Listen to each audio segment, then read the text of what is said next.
The report is called One Part of the Body, and it says 80% of immigrants vulnerable to deportation identify as Christians, mostly Catholic and Evangelical. The president's order could affect more than 10 million people who identify as Christians, including those with temporary protections like DACA recipients, TPS holders, and asylum seekers.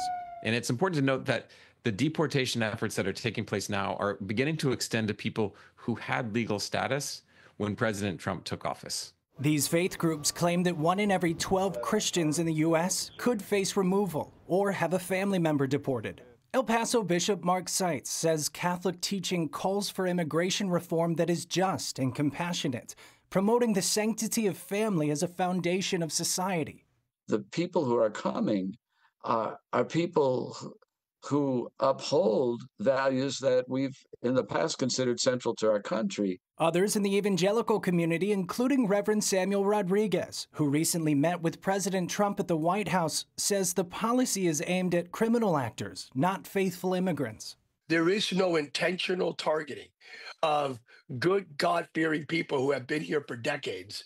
The target priorities are those involved in nefarious activities, the criminal element, like the pedophiles and the child abusers, literally raping children.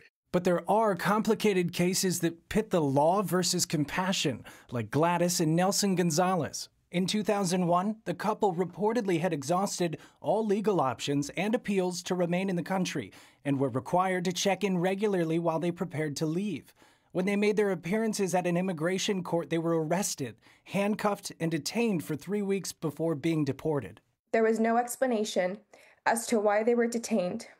No justification for why they put my parents in handcuffs from their wrists down to their ankles, and there was no information given as to where they would be going. After 35 years in the U.S. seeking a legal way to remain, they were sent back to Colombia. Gonzalez, a former youth pastor, says her family's faith holds them together.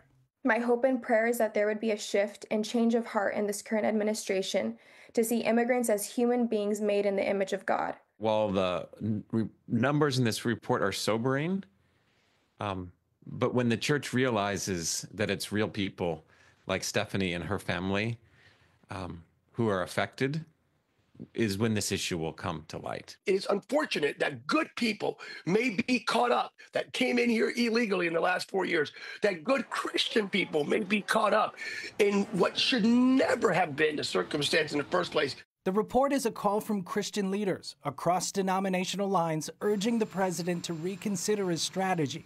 And immigrants coming from parts of the world like Latin America or Africa, or Asia, they're coming from parts of the world where the church is actually thriving. And so not only are they bringing that thriving faith and contributing to America, they're also contributing to the vibrancy of the church in America. The report warns that as Christianity continues to shift globally, the U.S. church will become more dependent on immigrant believers, and deporting millions of Christian immigrants could accelerate church decline. I'm Brody Carter, CBN News.